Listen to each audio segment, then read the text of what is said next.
Pardi police अंतर्गत घरफोडीचे गुन्हेगार आपण शिवनी बालाघाट इथून आणलेले आहे आणि त्यांनी आमच्याकडच्या 4 घरफोड्या दिलेल्या आहेत आणि मानकापूरचे 3 घरफोड्या आहेत. असं आपण एकूण ह्या 4 गुन्ह्यात आणि मानकापूरचं काय माल असं एकूण आम्ही 11,12,000ची रिकवर केलेलं आहे.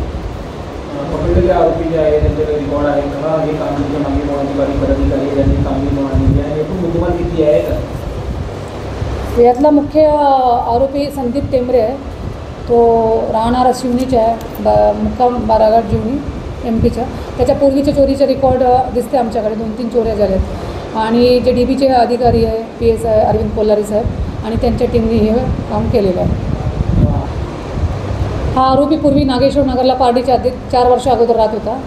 नंतर तो आपल्या मुडगावी शिवनीला गेलेला आहे आणि त्याला विचारपूस केली असता त्यांनी सांगितलं की त्याला जुगार खेळण्याचा छंद आहे, त्यामुळे तो चोरी करतो आणि जुगार खेळतो.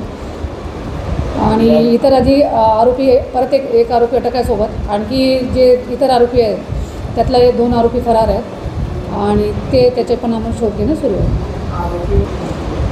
पूर्वीचेच गुन्हे आहे, 2024चे एक गुन्हा आहे आमच्याकडला आणि 2025चे 3 गुन्हे आहे जे आरोपीने आम्हाला दिलेले आहे. त्याचप्रमाणे मानकापूरचे 3 गुन्हे त्यांनी सांगितलेले आहेत.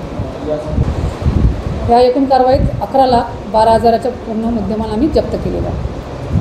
कारवाई माननीय पोलीस आयुक्त doctor Ravindra Singal sir, joint CP doctor Naveen Chandra Reddy sir आणि north region Rajendra Dabhade sir, आमचे जे DCP आहेत श्री निकेतन कदम सर आणि ACP विशाल सिलसागर सर यांच्या मार्गदर्शनात आणि नेतृत्वात ही कामगिरी करण्यात आली.